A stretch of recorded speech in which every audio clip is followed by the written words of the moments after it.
বাংলাদেশ আওয়ামী স্বেচ্ছাসেবক লীগ সিলেট জেলা ও মহানগর শাখার কার্যনির্বাহী কমিটির বর্ধিত সভা অনুষ্ঠিত হয়েছে। শনিবার দুপুরে সিলেট জেলা পরিষদ মিলনায়তনে এ সভা অনুষ্ঠিত হয়।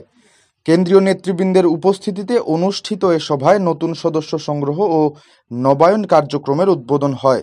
সভায় প্রধান অতিথির বক্তব্যে বাংলাদেশ আওয়ামী স্বেচ্ছাসেবক লীগের কেন্দ্রীয় সহসভাপতি সালেহ মোহাম্মদ টুটুল বলেন, সামনে জাতীয় নির্বাচন, ক্ষমতায় আসার জন্য বিএনপি জামাত চক্র নানা ষড়যন্ত্র করছে।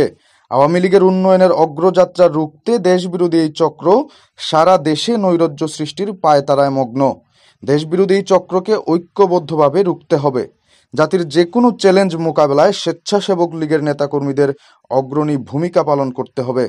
স্বেচ্ছাসেবক লীগ সিলেট মহানগর শাখার সভাপতি কাউন্সিলর আফতাব হোসেন খানের সভাপতিত্বে ও সিলেট জেলা শাখার সাধারণ সম্পাদক জালাল উদ্দিন কয়সরের সঞ্চালনায় অনুষ্ঠানে বিশেষ অতিথি ছিলেন স্বেচ্ছাসেবক লীগের কেন্দ্রীয় কার্যনির্বাহী সংসদের সদস্য অ্যাডভোকেট মোহাম্মদ কামাল উদ্দিন, ডাক্তার রাজীব কুমার সাহা, জাতীয় পরিষদ সদস্য মোহাম্মদ তাওহিদুর রহমান, সিলেট জেলা শাখার সভাপতি আফসার আজিজ, মহানগর শাখার সাধারণ সম্পাদক দেবাংশু মিঠু।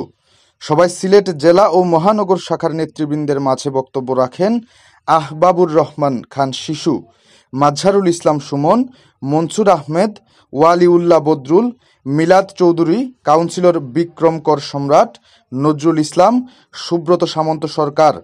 অনুষ্ঠানের শুরুতে পবিত্র কোরআন থেকে তেলাওয়াত করেন ইয়াহিয়া তানজিল ও গীতা থেকে পাঠ করেন বিভাংশুগুণ বিভু। সভায় সিলেট জেলা ও মহানগর শাখার কার্যনির্বাহী কমিটির নেতৃবৃন্দ ছাড়াও বিভিন্ন ওয়ার্ড, উপজেলা, ইউনিয়ন পর্যায়ের নেতৃবৃন্দ উপস্থিত ছিলেন।